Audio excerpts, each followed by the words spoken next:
ઘણીવાર ઉધરસ એકવાર શરૂ થાય પછી બંધ થવાનું નામ નથી લેતી. ઘણી બધી દવાઓ પીને કંટાળી ગયા હોય તો આજની આ રેમેડી તમને મિનિટોમાં સતત આવતી ઉધરસને બંધ કરવામાં મદદરૂપ થશે. તો ચલો આ રેમેડી બનાવવાની શરૂઆત કરીએ. તો જેમના માટે આપણે એક મિક્સર જાર લેશું અને આજની બધી જ સામગ્રી તમને ઘરમાં મળી રહે તેવી ઉપયોગ કરીને આજની રેમેડી તૈયાર કરીશું. તો સૌથી પહેલાં આપણે 1 ચમચી જેટલા આખા તીખા લેશું. તીખાના ઉપયોગથી છાતીમાં જામેલ કફ પાતળો થાય છે અને પરિણામે કફને બહાર નીકળવામાં સરળતા રહે છે. અને જો નાક પેક થઈ જતું હોય તો તે પણ ખુલવામાં સરળતા રહે છે. તો અહીંયા આપણે આ રીતે તીખાનો ઉપયોગ કરીશું. હવે જે ચમચીથી આપણે તીખા લીધા છે ને તે જ ચમચીથી અડધી ચમચી જેટલો આપણે સંચળ પાવડર લેવાનો છે.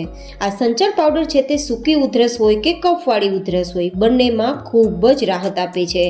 જનરલી શું થાય છે કે જ્યારે ઉધરસ થાય છે ને ત્યારે ગળામાં ઇન્ફેક્શન લાગી જાય છે, ગળું પકડાઈ જાય છે. પરિણામે એટલી બધી ગળામાં ખરેડી પણ પડતી હોય છે, સોજી પણ જતું હોય છે કે ઘણીવાર આપણે કંઈ જમી પણ નથી શકતા અને બોલી પણ નથી શકતા. અને આરામથી સ્મૂધલી તમે શ્વાસ લઈ શકો તે માટે આ સંચળ પાવડર ખૂબ જ ઉપયોગી છે. ત્રીજી સામગ્રીનો ઉપયોગ કરશું અને તે છે અજમા.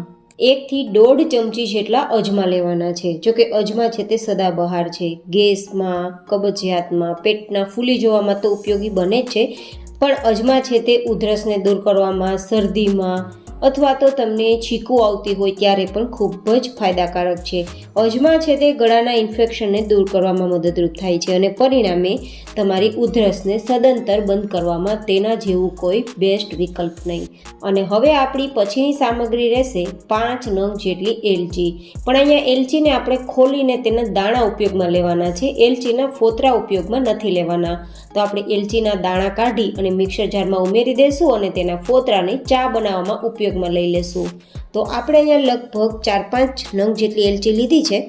એલચી છે તે ગળાના ઇન્ફેક્શનને દૂર કરવામાં ખૂબ જ મદદરૂપ થાય છે. ઘણીવાર આપણા ઉધરસના કારણે અવાજ બેસી જતો હોય છે, અવાજ ઘોઘરો થઈ જતો હોય છે.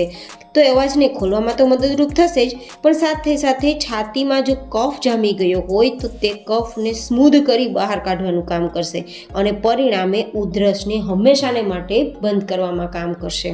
તો હવે આ બધી સામગ્રીને આપણે અધકચરી વાટી લેશું. એકદમ ફાઇન પાવડર નથી તૈયાર કરવાનો, અધકચરું જ વાટવાનું. હજુ પણ આપણે 1-2 સામગ્રીનો ઉપયોગ કરશું જે તમારા ઉધરસને મિનિટોમાં દૂર કરશે. તો હવે પહેલાં તો આ પાવડરને અલગ એક વાટકીમાં લઈ લેશું અને પછી આપણે તે જ મિક્સર જારની અંદર લગભગ 4-5 ચમચી જેટલું આદું લેવાનું છે. એટલે કે આપણે આદુને પેસ્ટ તરીકે લેતા હોય તો 4-5 ચમચી જેટલું થાય ને તેટલું લેવાનું છે. તો મેં લગભગ આટલું આદું લીધું છે, જેને આપણે ક્રશ કરશું, પેસ્ટ બનાવશું તો 4-5 ચમચી જેટલું થઈ જશે. આદુની અંદર એન્ટી ઇન્ફ્લામેટરી પ્રોપર્ટીઝ હોય છે જે છાતીમાં જામેલા કફને કે ઇન્ફેક્શનને દૂર કરે છે. ઉધરસની સાથે સાથે જો તમને શરદી થઈ ગઈ હોય અથવા તો તમારા ગળામાં ઇન્ફેક્શન થઈ ગયું હોય તો પણ તેને દૂર કરશે. ખૂબ જ ઉધરસને દૂર કરવામાં મદદરૂપ થશે. અને હવે પછીની આપણી સામગ્રી રહેશે 5 ચમચી જેટલો દેશી ગોળ. અહીંયા ખાસ યાદ રાખવાનું છે દેશી ગોળનો જ ઉપયોગ કરવાનો છે. અને આ 5 ચમચી જેટલા દેશી ગોળને ઓગાળવા માટે આપણે 2-3 ચમચી જેટલું પાણી ઉમેરીશું. વધારે પાણી નથી ઉમેરવાનું, માત્ર આપણા ગોળને ઓગાળવા માટે થોડું પાણી ઉમેરશું જેથી આપણો ગોળ બળી ના જાય અને પરિણામે તે કડવો ના થાય. તમને લાગશે કે ઉધરસને દૂર કરવામાં ગોળ શું મદદરૂપ થાય છે? ગોળ છે તે એટલા માટે મદદરૂપ થાય છે કે ગોળ શરીરમાં ગરમાળો આપે છે અને પરિણામે સતત આવતી ઉધરસને દૂર કરે છે. કારણ કે ગોળ છે તે ફેફસામાં જામેલ કચરાને ઇન્ફેક્શનને તો મટાડે જ છે, પણ ઘણીવાર ફેફસામાં સોજો આવી જતો હોય છે અને પરિણામે કન્ટિન્યુ ઉધરસ આવતી હોય છે. તો એ સોજાને તો મટાડે જ છે અને તેના કારણે શરદી અને કફને પણ દૂર કરે છે અને પરિણામે ઉધરસને પણ દૂર કરે છે. તો હવે આપણે માત્ર આપણા ગોળને ઓગાળવાનો છે. ગોળને વધારે ઉકાળવાનો નથી, નહીં તો ગોળ કડવો થઈ જશે. કારણ કે આપણે પાણી એટલા જ પ્રમાણમાં ઉમેર્યું હતું કે આપણો ગોળ ઓગળી જાય. તો હવે ગોળ ઓગળતા ફટાફટ આપણે જે પીસેલું આદું છે ને 4-5 ચમચી જેટલું આદુની પેસ્ટ તે ઉમેરી દઈશું અને જે પાવડર તૈયાર કર્યો છે ને તે ઉમેરીને મિક્સ કરી દઈશું. હવે ધીમા ગેસની ફ્લેમ પર આપણે મિક્સ કરી અને 1 મિનિટ માટે કૂક કરીશું.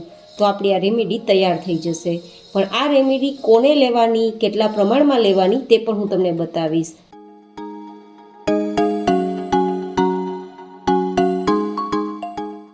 તો એકાદ મિનિટ પછી તેનો કલર પણ ચેન્જ થઈ ગયો છે અને આપણી રેમેડી તૈયાર થઈ ગઈ છે. આટલું પરફેક્ટ ટેક્સચર આવવું જોઈએ આપણી રેમેડીનું, વધારે ઘટ પણ નહીં અને વધારે પાતળું પણ નહીં.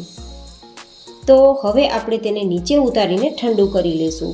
મેં એટલા જ માટે ફાયદા બતાવ્યા છે કે તમે જેનો ઉપયોગ કરો છો તેના તમને કઈ રીતે ફાયદા થાય. તો હવે તેને પરફેક્ટ ઠંડુ કરીશું.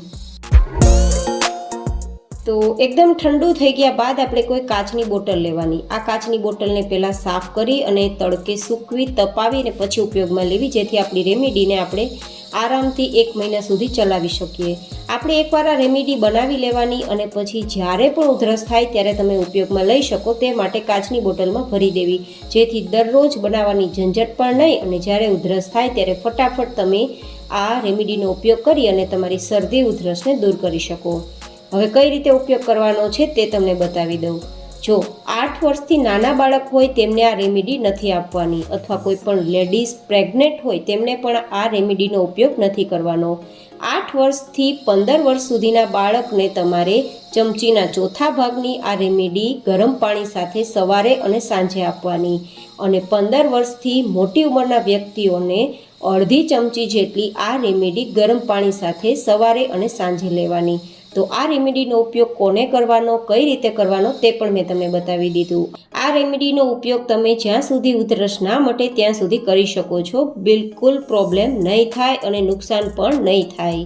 આ રેમેડીના ઉપયોગથી તમારી ઉધરસ તો ઠીક થઈ જ જશે, પણ સાથે સાથે તમને એક નવી ઉર્જાનો પણ અનુભવ થશે. ફરી મળીશું એક નવી જ હેલ્ધી રેસિપી સાથે. ત્યાં સુધી stay healthy and stay happy.